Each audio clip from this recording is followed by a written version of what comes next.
ang hinahika ng bibig at ang mga taong nakikinig sa mga sa kanilang malinis at tapat na puso at nagsisikapang sa mga bantas ay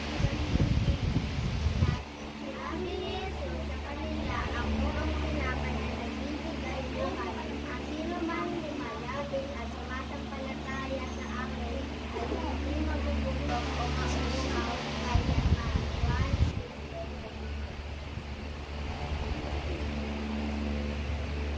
At buhat sa hindi maubos-ubos na kayamanan ng Diyos, ibibigay niya lahat ng inyong kailangan sa pamamagitan ni Hesus Kristo.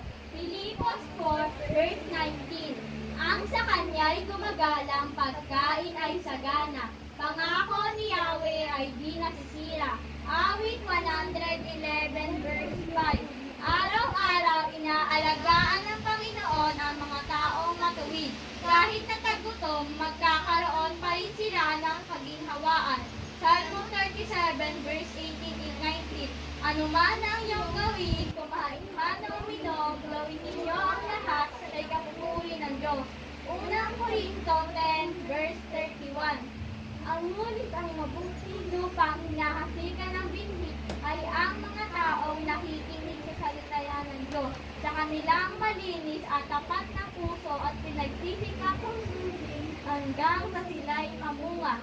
Lucas 8 verse 15. Sabi ni Jesus